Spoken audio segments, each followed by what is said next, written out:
come closer. Have a seat by the fire. I've got a story to tell you.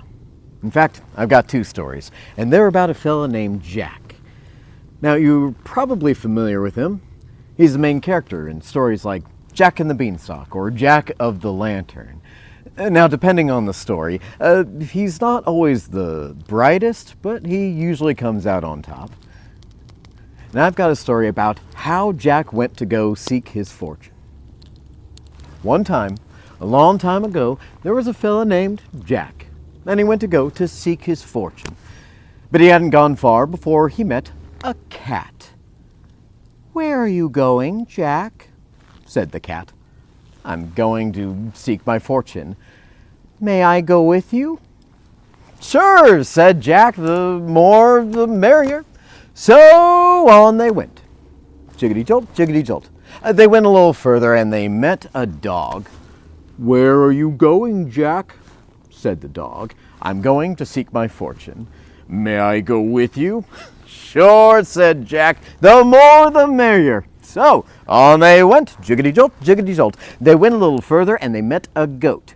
"Where are you going, Jack?" said the goat. "I'm going to seek my fortune." "May I go with you?" "Sure," said Jack, "the more the merrier." So on they went, jiggity-jolt, jiggity-jolt. They went a little further and they met a rooster. "Where are you going, Jack?" said the rooster. "I'm going to seek my fortune." "May I go with you?"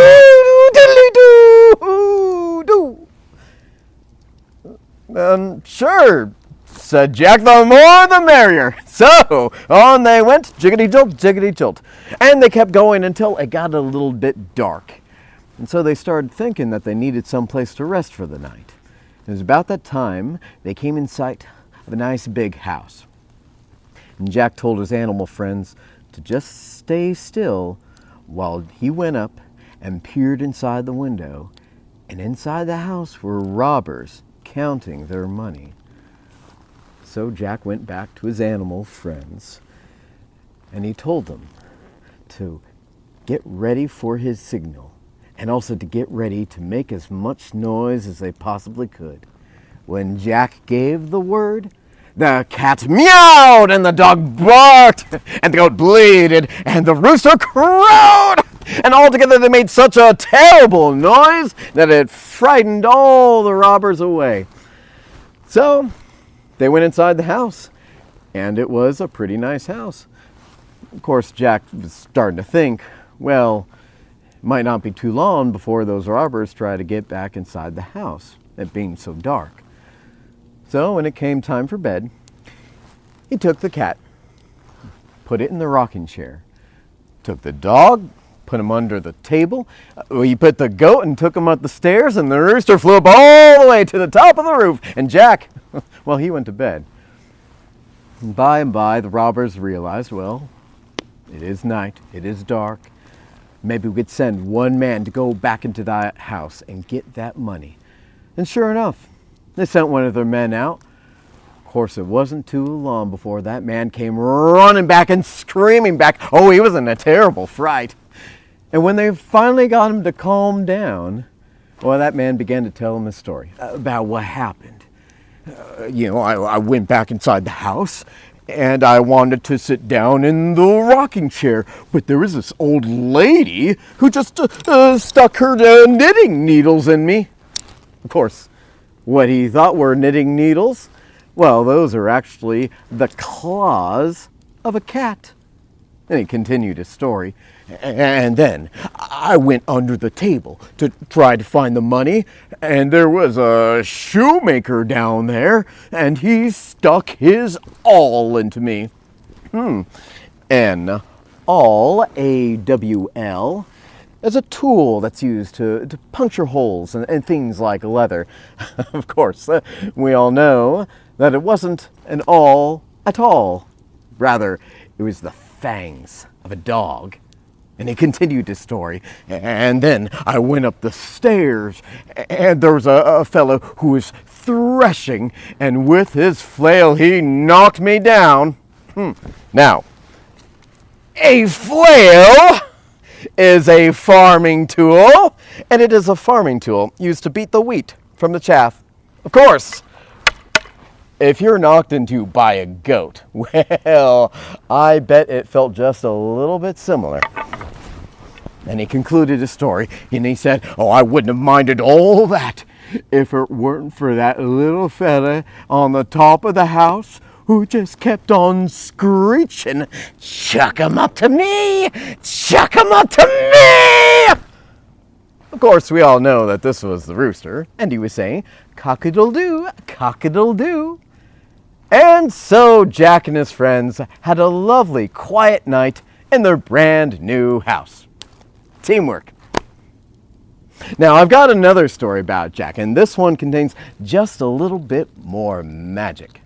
So, a long time ago, there was a lad named Jack, and he lived in the forest with his mother and father until one morning he decided to leave his home in order to seek adventure.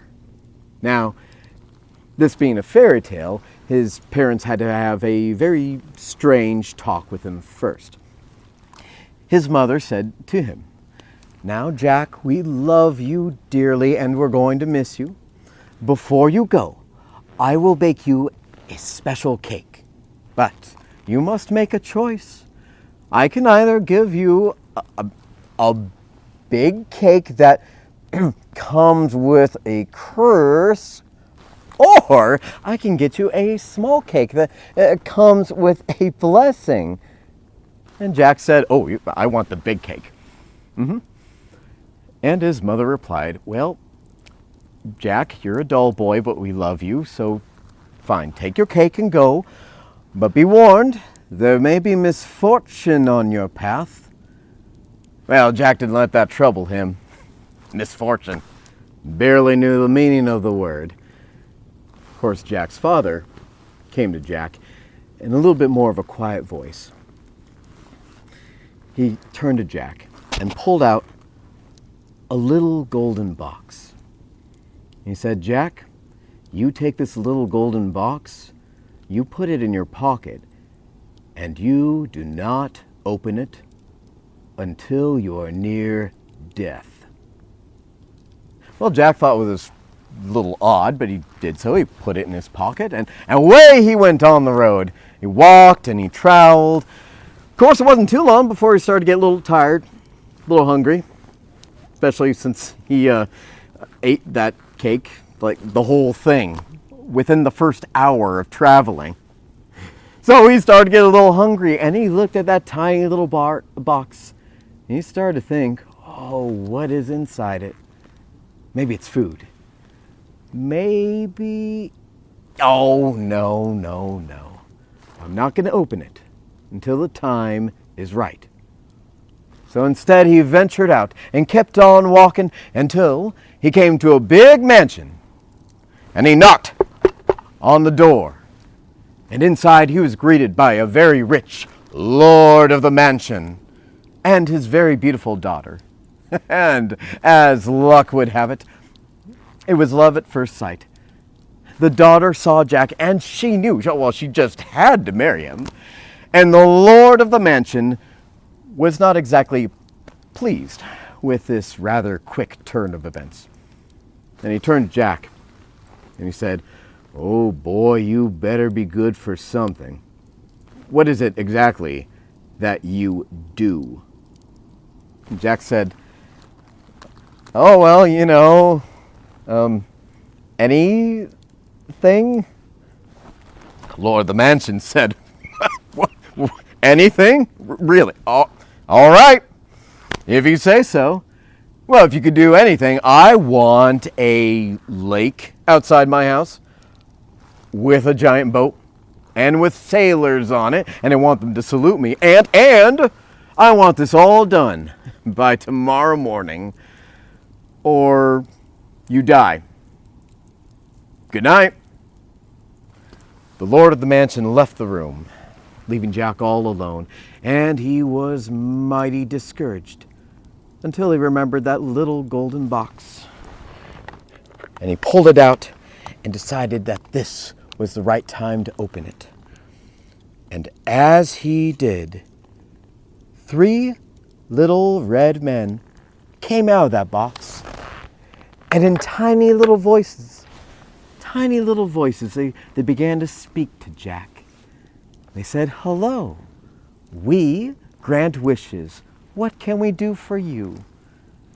And Jack said, "Hi, hey, can you make a lake outside the house with a giant boat and with sailors on it?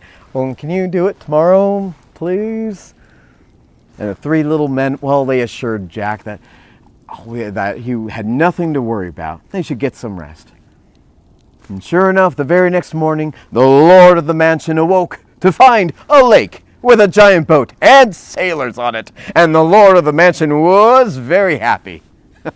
And so, the lord of the mansion wanted a little bit more. He wanted Jack to cut a year's worth of firewood. And it was so. And then, the lord of the mansion wanted Jack to build a huge castle for everyone to live in. And it was so. And the lord of the mansion realized, there might be some benefits to letting this Jack fellow live. And he gave Jack permission to marry his daughter. Oh, and it was a beautiful wedding. Everyone was having a great time. Everyone was in a good mood. And Jack, he was so happy. He was so happy. He forgot his box. Nearby, there was a jealous thief who noticed that box and stole it. And he made a wish with the little men to steal the entire castle. And it vanished, taken across the ocean somewhere in the world. The lord of the mansion was once again very displeased. And he gave Jack 1 year to find that tiny little box. And sure enough, it took Jack 1 whole year. Well, first Jack went to the king of the mice.